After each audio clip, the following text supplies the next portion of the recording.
Сәлем достар, сіздермен бірге Duke of Free Fire, және де бүгін бізде жаңа видео.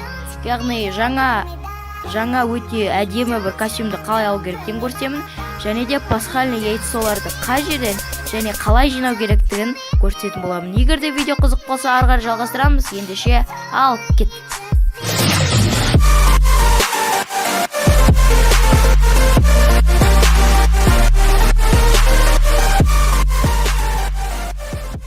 Ал достар, енді бізде яйцоның 3 түрі бар, яғни көк, қызыл және жасыл.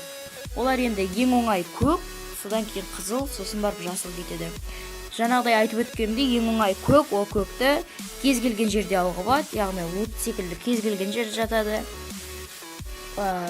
Оружиялардың жанында, кез келген үйде сонан жинап алуға болады. Мен одан 18 жинап тастаған болатын. Енді келесісі қызыл. Бұл қызылды біз деген каждый убийство, яғни каждый килл сайын алып отырамыз. Егерде бір адам өлтірсеңіз, одан бір осындай қызыл яйцо шығатын болады. Бұдан 10 жинап тастауға болатын секілді. Енді ең қиыны жасыл. Бұны көбісі таба алмады, көбісі білмейді қайдан алу кереккен. Бұл 21 сәуірден бастап шығады екен достар. Бүгін 16-сы, яғни қазір оны мүлдем таба алмайсыздар. 21 сәуірден бастап шығады. Енді осы үшеуін жинап, керемет осындай сет алуға болады деп ойлаймын, яғни лут алуға болады, өте керемет. Мен сіздерге оны жақыннан көрсететін боламын, мұндай өткені ештеңе көрінбейтін болады. Бұл кәдімгі магазин сатылатын киімге ұқсайды, соның басқа түсі.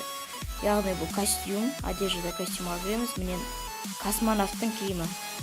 Міне осы космонавттың киімі, яғни бұл басқа түсті болады, күлгін, фиолетовый деп айтуға болады, сондай түс болады. Өте мынадан қарағанда әдемірек болады.